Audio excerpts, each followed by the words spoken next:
This is a graveyard, Maldonado Bay. End of the line for 1,000 ships. One ship above all now lures archaeologists. A super weapon in its time, commanded by the greatest admiral in history, and present at a battle that changed the world. Somewhere in these murky depths lies the ghost of Trafalgar.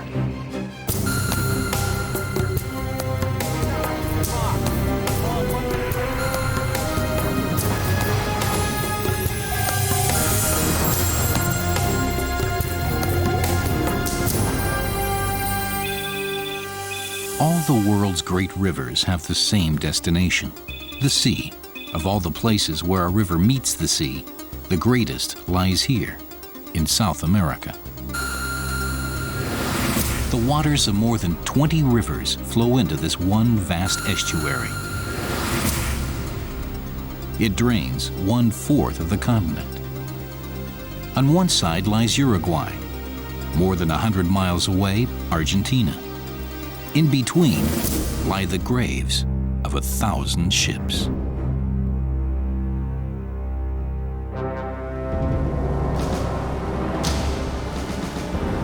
This is the mouth of the River Plate.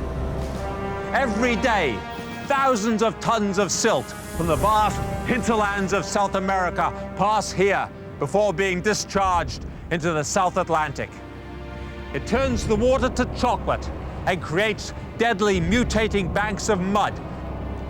Of the many wrecks beneath these unlovely brown billows, there is none more famous than that of the Agamemnon, a ship whose name shall forever be linked to that of the even more famous name of Vice Admiral Viscount Horatio Nelson.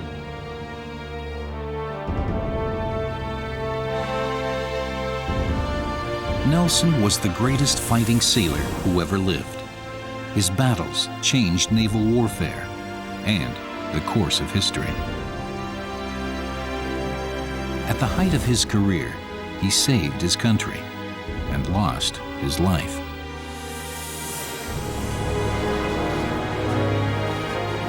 A team of archaeologists has come to the River Plate on the trail of 2 men-of-wars, Nelson and the ship he sailed to fame and glory, the Agamemnon. Leading the expedition is Oxford archaeologist Mensun Bound.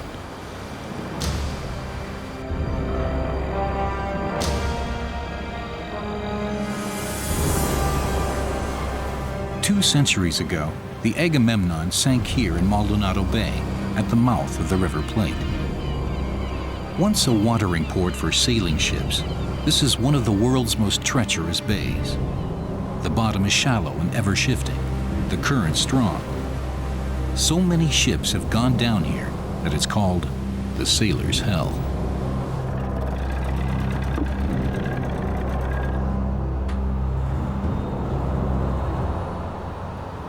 With his partner Sergio Pronzuk, professional diver Hector Beto recently found what he thought might be Nelson's Agamemnon.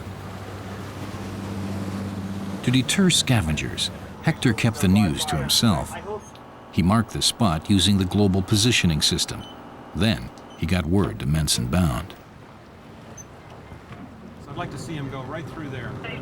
Okay? No. Tuesday, February 25th. The search for the Agamemnon begins. This torpedo-like instrument will help relocate Hector's wreck. Towed behind the boat, it sends out sonic beams to the seabed. The beams show up as lines on a computer, along with any strange shapes. Yeah, you can make his turn now. Brian, you can start your turn now.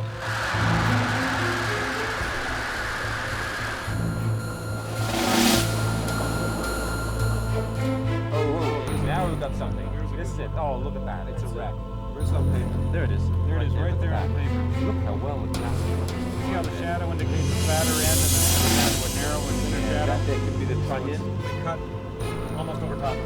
Yeah. It's a little bit. There it is, right there on the paper. Look how well it masks. See how the shadow indicates the fatter end and then the narrow and thinner shadow? That there could be the trunnion. Yeah. Brian, carry on for another 50 meters and then turn 180 to starboard. It is a beautiful wreck.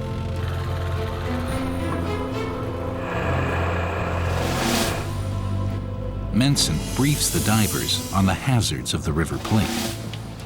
The Plate is not a diver-friendly river. First, it's like mud soup down there. Most of the time, you'll be working in pitch blackness. So black you can't see your buddy, and you can't even see what you're writing on your own slate boards. Stay with your buddy the whole time.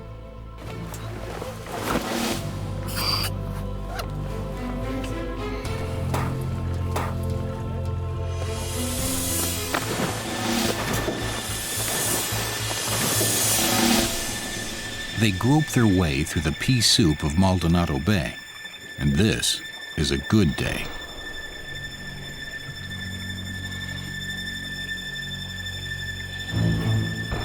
Just 15 feet down lies the bottom, and a wreck.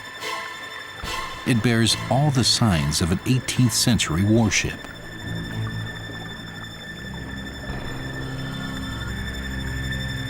This is the stock of a musket. This comb is a weapon against lice.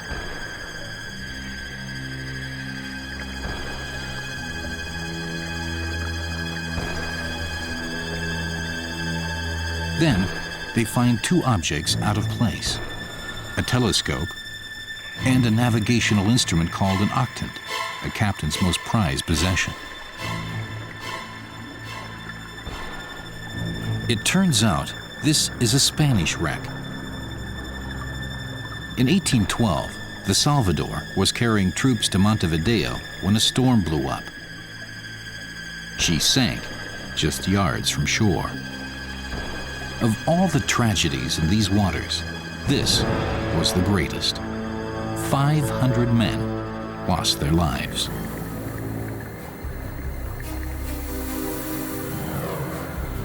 Her captain declined to go down with his ship. Instead, he escaped on the only lifeboat, with the ship's priest. This encrusted mass of silver was the pay the men never lived to spend.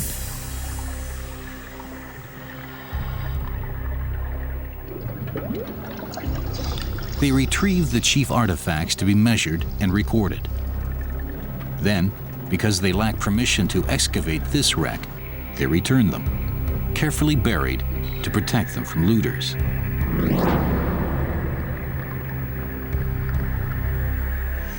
The Spanish ship dates from the age of Napoleon. Somewhere beneath the bay lies a British vessel from the same era, the Agamemnon.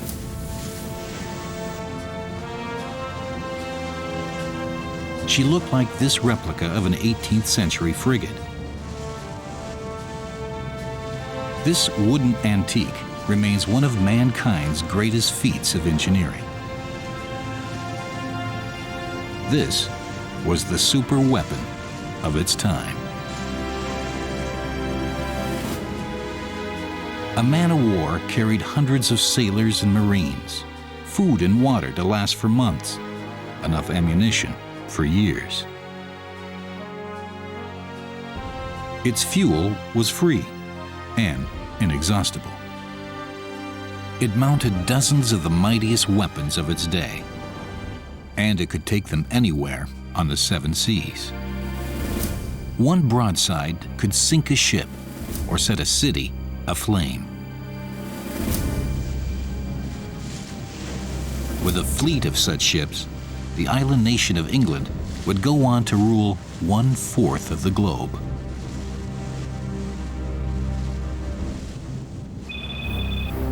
Friday, February 28th, Mensun Bound resumes the search for the Agamemnon.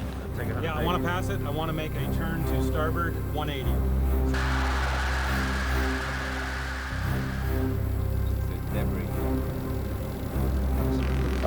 Brian, can we put about and head for the eastern tip of Goriti? The eastern tip of Goriti. Fix on that and head straight for it. Over. Yeah, no problem.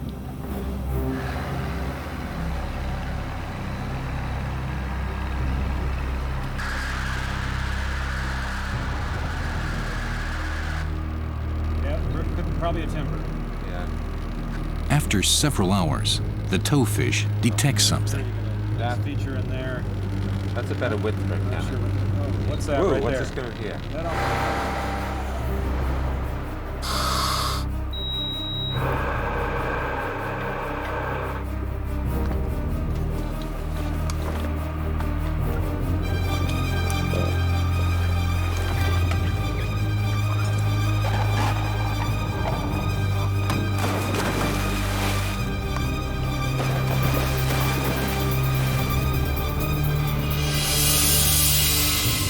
Once again, they're in liquid mud.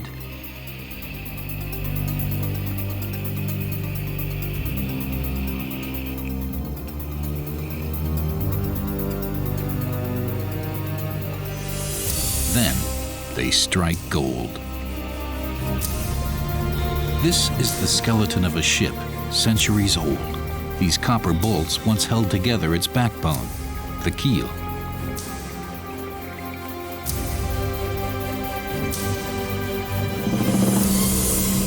They've found Hector's wreck, but is it Nelson's ship? Their challenge is finding something that says Britain, something that says Nelson.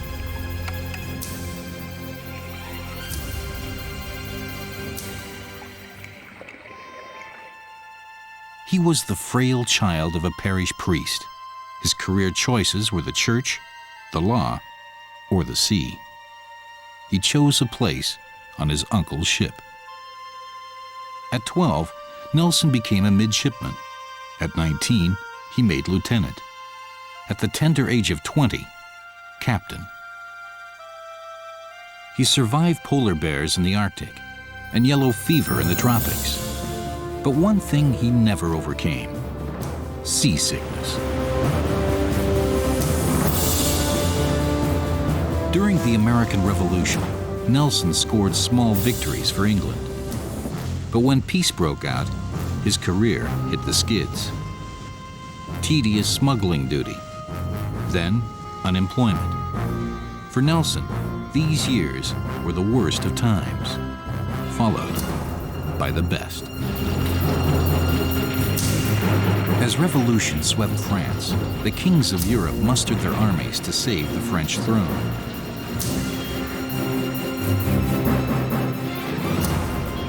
On January 26, 1793, Nelson received command of a 64-gun warship, the Agamemnon. Just 1 week later, France declared war on England.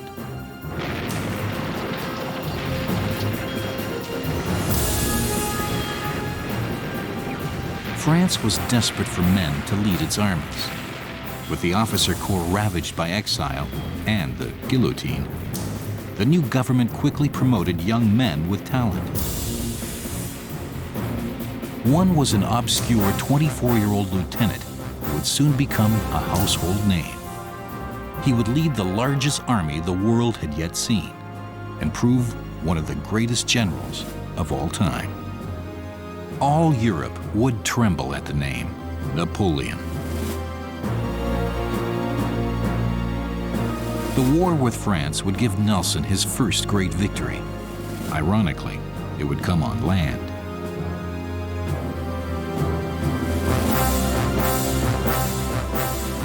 In 1794, Nelson embarked on a British expedition to seize the French-held island of Corsica. Guarded by steep cliffs and stout fortresses, Corsica proved more than a match for the British general leading the invasion.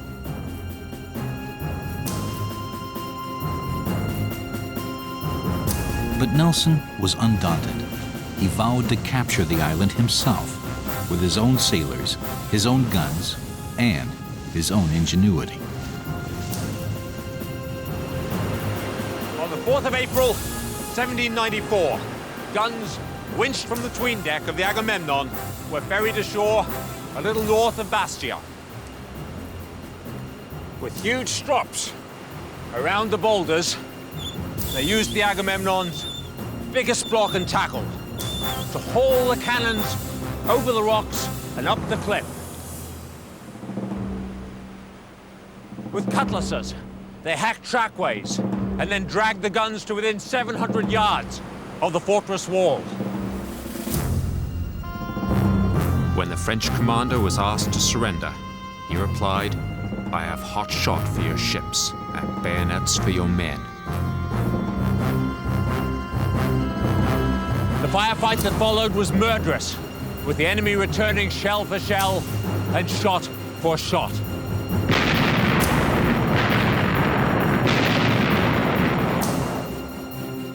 After a long siege, the French had no choice but to surrender. For Nelson, the capture of Corsica was a resounding victory, marred only by a personal loss. It was also here that Nelson was wounded for the first time, when a shell fragment ricocheted off the rocks and sliced its way across his upper face. He wrote his wife that it nearly took off his head. It cost him the sight of his right eye. Nelson had proven himself on land. His next test would come at sea.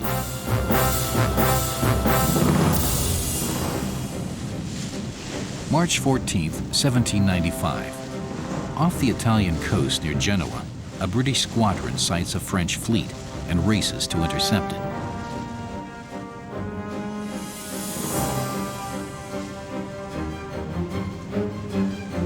First to arrive is the swift Agamemnon under Captain Horatio Nelson.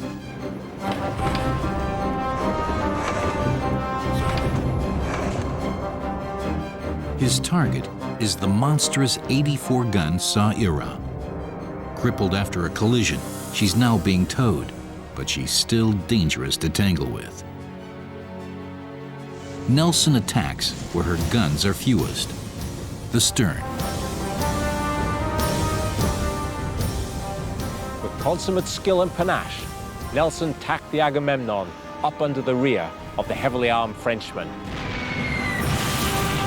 At point-blank range, he again and again fired double-loaded broadsides into her vulnerable stern.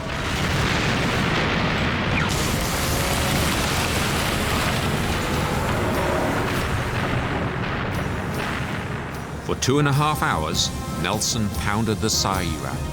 When the smoke cleared, 100 Frenchmen were dead or dying, and their ship was a wreck.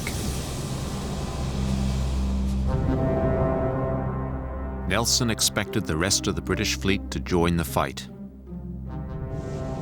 Instead, a cautious admiral ordered him back. Nelson was furious. "Had I commanded our fleet," he wrote, "the whole French fleet would have graced my triumph." Nelson had yet to prove what he could do in command.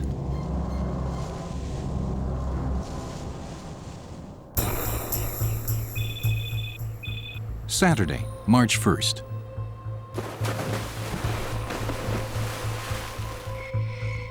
Mensun Bound's team returns to the wreck. They still don't know if it's Nelson's Agamemnon.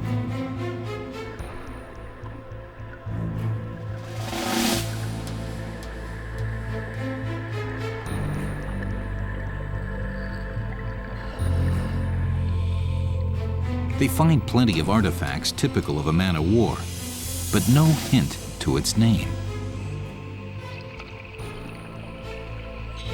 Then, Sergio Pronzok discovers a clue, a mark used for centuries to identify property of the British government, the broad arrow. Better yet, the artifact dates from Nelson's time. This is a 7. Oh, See the 2 lines? Oh yeah. No. No, 7, you're right. 1797. It's the year of St. Vincent. The battle which made Nelson famous. 1797. Britain is now fighting not only France, but Spain. On February 14th, off Cape St. Vincent, the British and Spanish meet. Although his own ship is outgunned 9-1, Nelson picks out a Spanish ship and boards her. It was through a stern cabin window like this that Nelson came with a cutlass in one hand and a pistol in the other.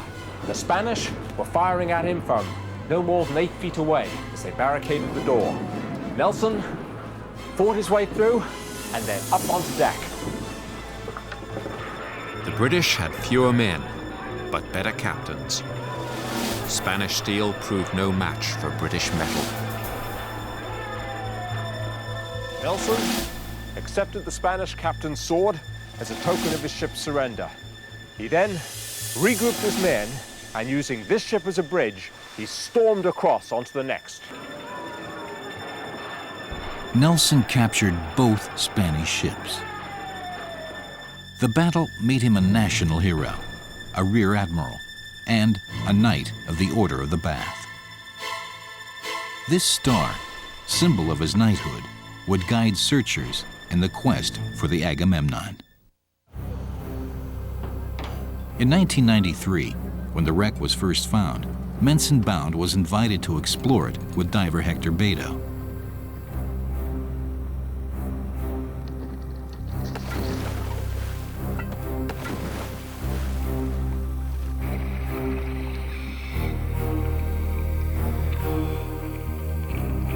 After 4 hours of large finds, Hector spotted a small, dark object in the sand. As he reached for it, it vanished in the silt.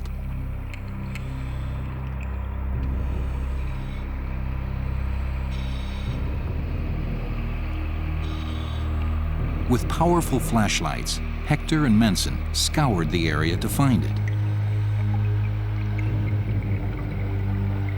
They were about to quit when Hector looked down, and there it was.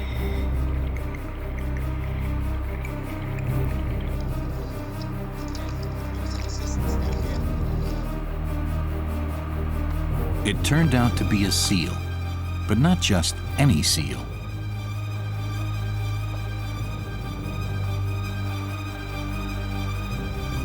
The letters spell out Nelson, and it bears the star of the Bath, symbol of his knighthood. It's not actually Nelson's seal, it's a commemorative piece. But it could have belonged to an officer who served with Nelson on the Agamemnon. It's one more piece of evidence they're on the right track. This seal was issued after one of Nelson's victories. Another seal would help him win his next.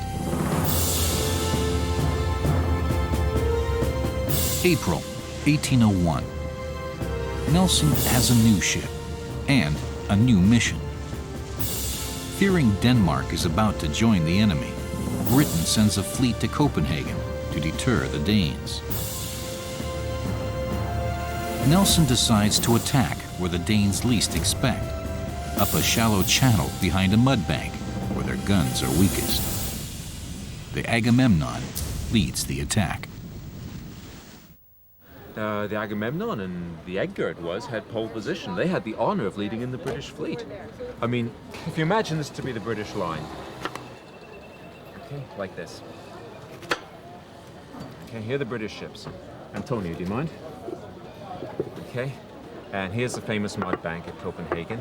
And over here, the Danish ships like that. And there's Copenhagen, the knife behind. Okay, so what happened was this. The British came in line ahead formation down the wide channel here. This was the Agamemnon, and what Nelson tried to do was come in behind the mud bank and attack from this end rather than that end, which is what the Danes were expecting. But right from the beginning, things went bad. Two of the ships, the Agamemnon being one of them, got stranded on the mud bank right here, had to sit out the action. So right from the start, the British were down 2 capital ships.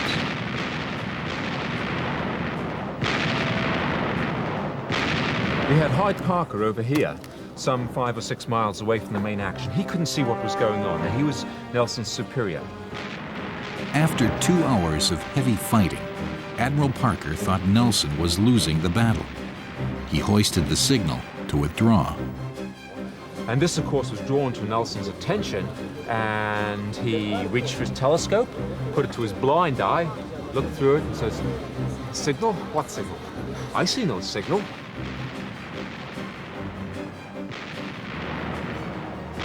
After another hour of hard fighting, Nelson was no closer to victory, so he bluffed.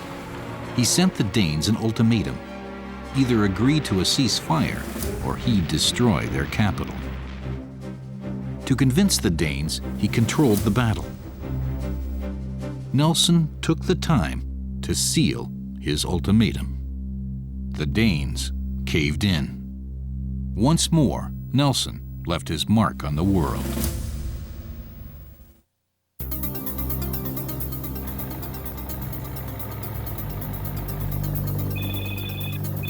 Monday, March 3rd. Another dive, but this one is different. It yields the final clue to identify the wreck. In the late 18th century, the Royal Navy began lining the hulls of its warships with copper to protect them from sea worms. Now, all the pieces come together. The broad arrow, mark of the Royal Navy. The commemorative seal, a link to Nelson. And copper sheathing, a sign of the wreck's age. This is the Agamemnon.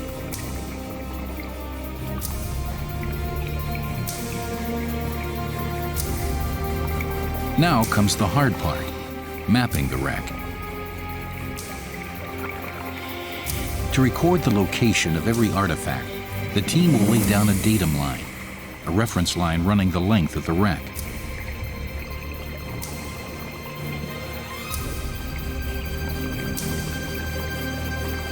So far, the team has set up 9 survey areas along the datum line.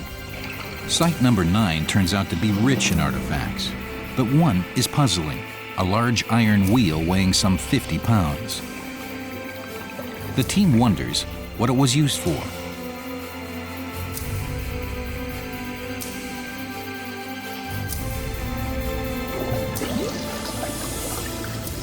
It turns out to be a pulley.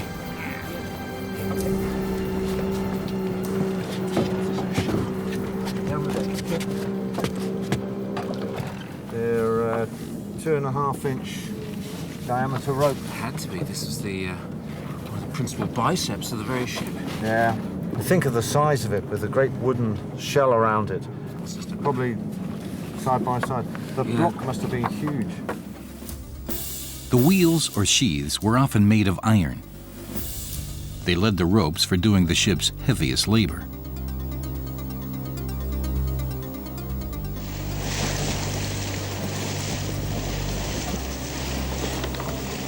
The Agamemnon had 1,000 pulleys. These were its muscles. Without them, the crew could never have hoisted the heavy sails. Altogether, its sails weighed 10 tons and covered more than 2 acres. Nelson also used his pulleys to help win a battle. He used the very best blocks and tackles on the ship to drag the cannons over the rocks and up the cliffs at Bastia and later at Kelvin. Bastia would not have been possible without this. It has to be it. Yeah. One of them, yeah. There's no doubt about it. I mean, these things they lasted the life of the ship. Site 9 also holds the oldest artifacts, the keel bolts. These copper bolts were used to attach the ship's backbone, or keel.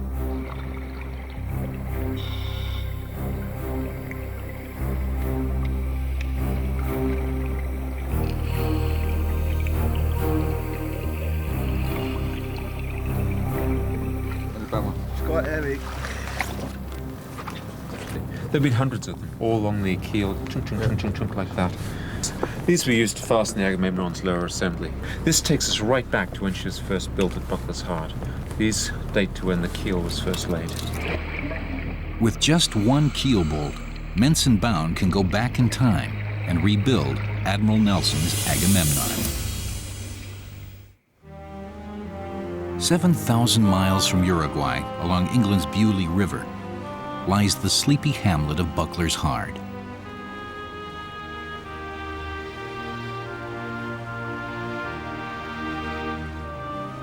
"200 years ago, it was surrounded by oak forests that rang with the sounds of saws and hammers.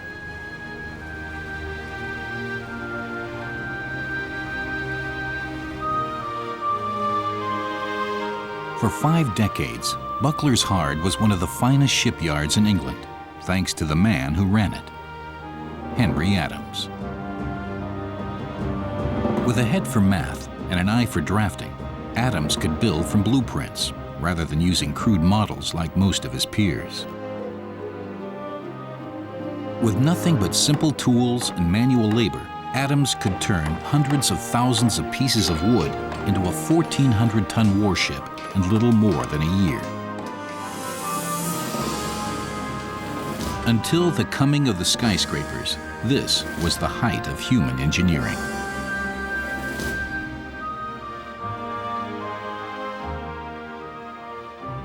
Never has the hand of man fashioned anything more magnificent and terrible as the great wooden wind-driven fighting ship of the 18th and 19th centuries.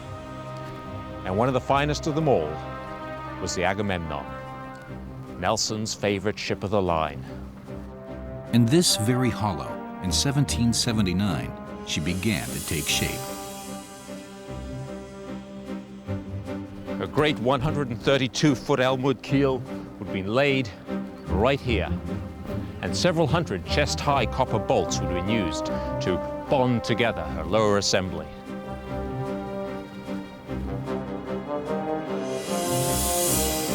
Building an 18th century man-o'-war was like assembling a giant 3-dimensional jigsaw puzzle. After fastening the lower assembly to the keel, the builders attached the ship's ribs, made of oak timbers 100 years old. The stout crossbeams would also carry the weight of each 3-ton cannon on the 2 main gun decks. The hull was up to 2 feet thick to withstand the battering of enemy cannon. The hull was then triple sheathed in copper against seaweed and sea worms. By reducing drag, this copper plating increased the Agamemnon's speed. Towering masts and sturdy spars carried her sails. The masts and sails were both controlled by 24 miles of rigging and 1,000 pulleys.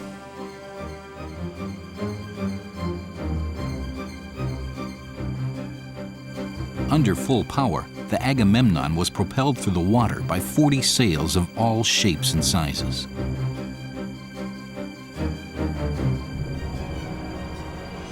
Below decks, she was armed with 64 heavy guns. In a single broadside, they fired a 1/4 ton of cannonballs. Her biggest guns fired a 24-pound iron cannonball well over a mile. At half a mile, their deadliest range, the Agamemnon's gun crews could send cannonballs through 2 feet of solid oak. And they could load and fire nearly twice as fast as their enemies. 1 broadside every 90 seconds. This was the Agamemnon, the ship Nelson commanded as he rose to fame. Thursday, March 13th. The team devotes another day to scanning the wreck of the Agamemnon. One key artifact is still missing, a cannon.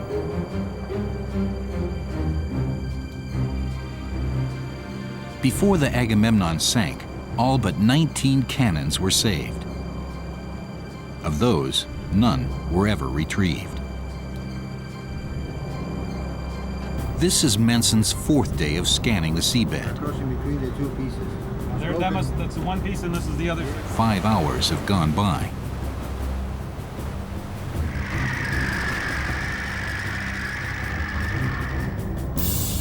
Suddenly, a strange shape appears. Okay, we've got stuff coming up now on screen. Look at that here. See the length spatter at one end Got a down. beautiful cannon here, guys. You should see it. That looks really good. nice. Okay, let's go another You got 60, everything 70 right there, meters, anchor. turn around, reciprocal Got all course, three, just straight one. back over it. Immediately, Mensun decides to check it out.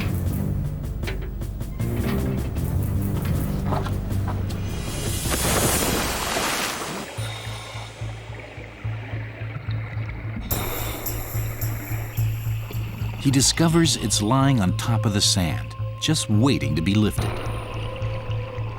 First, Mensun needs two things: permission and a big crane. The paperwork alone could take weeks. Mensun has only 10 days left.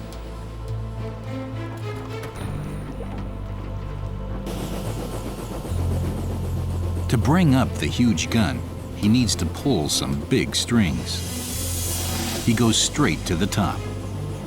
Montevideo, capital of Uruguay, to see the president.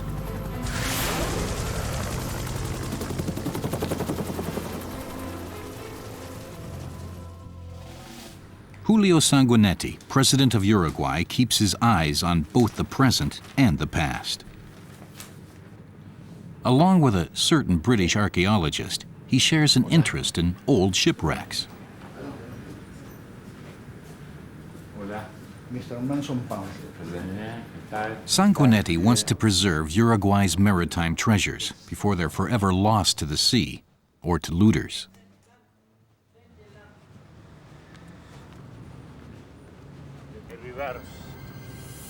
When Mensun reveals he's found one of the Agamemnon's guns, Sanguinetti offers the use of a crane. But the Navy can spare it for only a day. Now, Mensun is fighting the clock.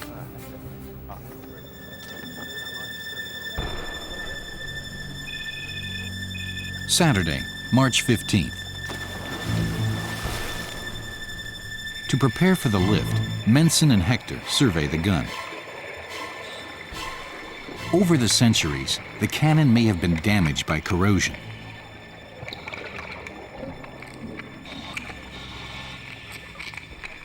Mensun fears that under the strain of the lift, the gun will disintegrate in a cloud of rust.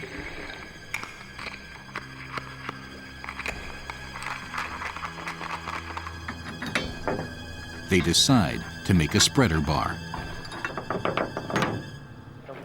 During the lift, the bar will distribute stress evenly along the gun barrel. All these chains attached at the end. Thursday, March 20th.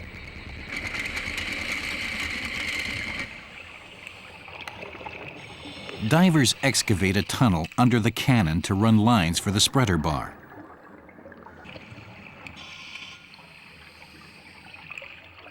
In just 18 hours, the expedition will get its only chance to raise a gun that helped change the world. After a decade of war, Napoleon had defeated every army thrown against him. Now, he prepared to conquer his greatest foe. To invade England, he assembled an army 500,000 strong and an armada of 50 French and Spanish ships. All that stood between Napoleon and victory was the English Channel and the British Navy. In this crisis, England turned to one man, Admiral Horatio Nelson. Nelson had already given an eye and an arm for his country. At Trafalgar, he was about to give even more. In Nelson's time, navies fought in two parallel lines. They battered each other until one side chose to quit and run. Nelson didn't want to batter the enemy into retreat. He wanted to annihilate them. Days before the battle, he outlined his plan to his captains. They would sail right into the enemy line and break it. Then they would surround the rear and destroy it. By the time the enemy's vanguard turned around to engage the British, the battle would be over. This revolutionary tactic would go down in history as the Nelson Touch. Late on the morning of October 21st, 1805, Nelson led his ships toward the Franco-Spanish fleet. At 12:30 p.m., the British broke the enemy line.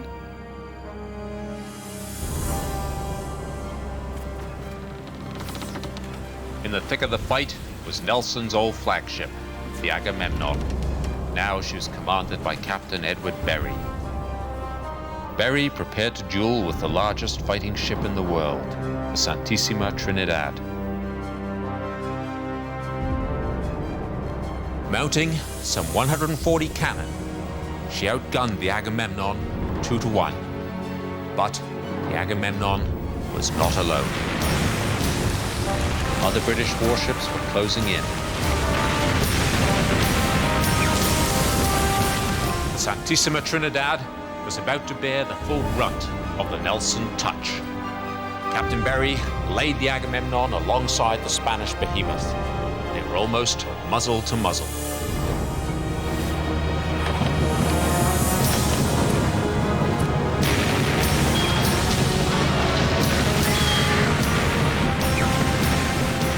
Within an hour, the brown decks of the great Spanish ship were red with blood. 10 minutes later, she struck her colors and surrendered. By the end of the day's fighting, Nelson had captured more than half of the Franco-Spanish fleet without losing a single ship of his own. Nelson had won the greatest naval victory in history, but he didn't live to savor it. At 1:15, minutes after the battle began, a sniper high in the rigging of a French vessel took aim at the 4 stars on Nelson's uniform.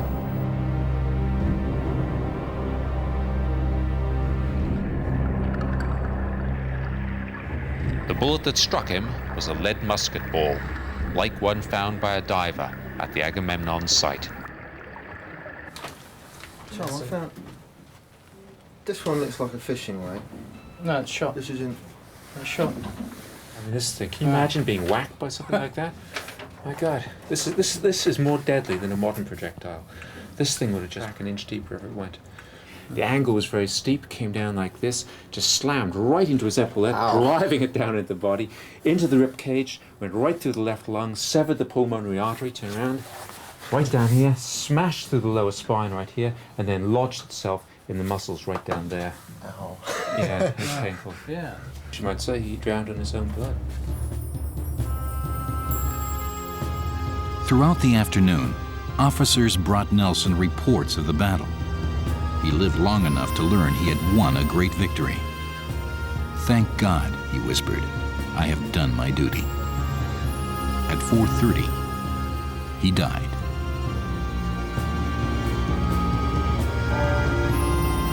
Even in victory, Britain was overwhelmed with grief and the loss of their greatest hero.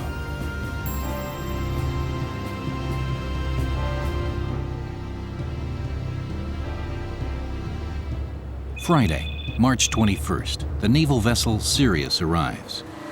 But below decks, there's trouble. Her generator has broken down. Without power for the crane, the lift is impossible.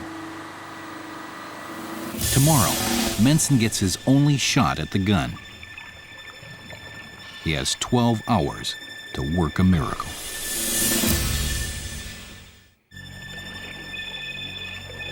Friday, March 21st. In the sea off Uruguay, divers prepare to retrieve an 18th century cannon. But on the salvage vessel Sirius, the mission is jeopardized by a dead generator. There's no time to wait for a spare part. Instead, the ship's engineer labors through the night in the machine shop to make the part himself.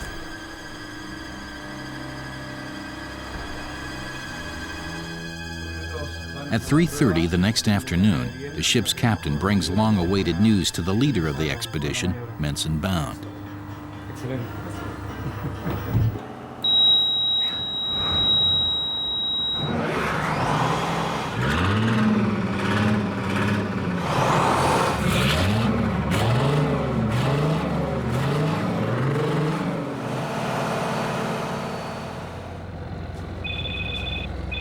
Saturday, March 22nd. 3 tugboats, a Coast Guard ship, and the salvage vessel Sirius leave the port of Ponta del Este and head out for the wreck of HMS Agamemnon. 4 years after Trafalgar, the Agamemnon entered these same waters. She never made it out again. In June 1809, 8 warships, including the Agamemnon, were stalking a French squadron when their hunt led them into the treacherous waters of Maldonado Bay. Early on June 16th, as the Agamemnon rounded Goriti Island, her hull scraped bottom and the sea flooded in. Helpless, her captain gave orders to abandon ship.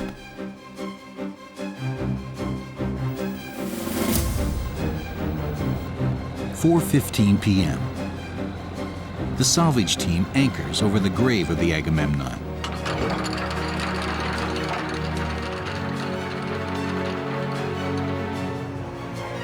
"900 yards off Goriti Island.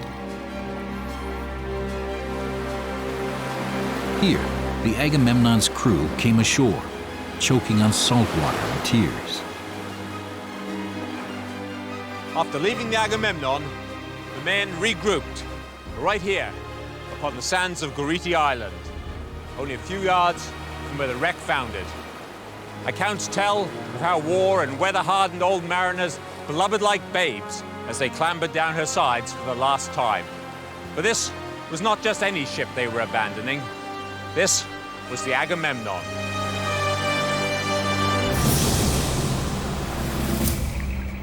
Two centuries have passed since the Agamemnon last fired her guns. Now, one of them is about to be lifted.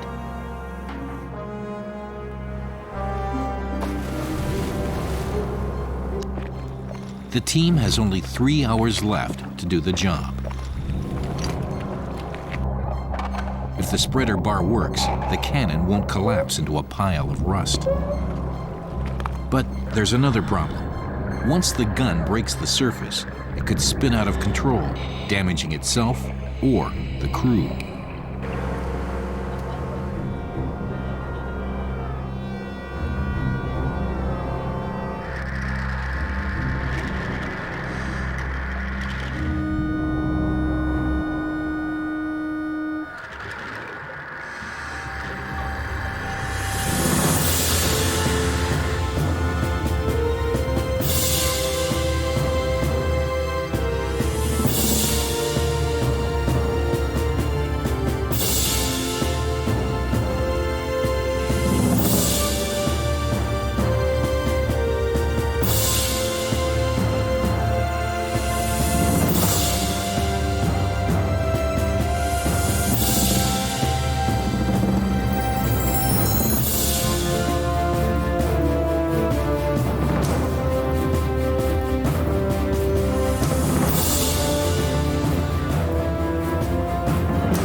At Trafalgar, the Agamemnon's guns helped win one of history's greatest naval victories. This gun also forged one of the world's great superpowers. The history of the world was shaped during a single afternoon in October 1805, when 73 ships congregated off the remote coast of southern Spain for what was to be the last large-scale battle under sail. It involved the British, the French, and the Spanish. But by the end of the day, there was only one clear, undisputed victor. From the guns of Trafalgar to those of August 1914, Britain was the supreme naval power in the world. Trafalgar was over 10 years in the making. It involved over 3,800 guns, and by the end, 1,500 men were either dead or dying. As far as I'm aware, of all the guns that fought at Trafalgar, this is the only securely identifiable piece in the world today.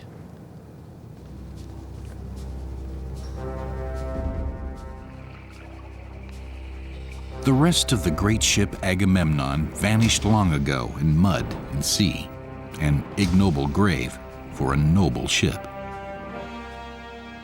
All that remains is a skeleton, a ghost of Trafalgar. A grander tomb awaited the Agamemnon's heroic captain. He rests in St. Paul's Cathedral in the heart of London, and in the hearts of his countrymen. Vice Admiral, Viscount Horatio Nelson. He was, without any doubt, Britain's greatest hero. And he died just as he would have wished, at the moment of his greatest triumph.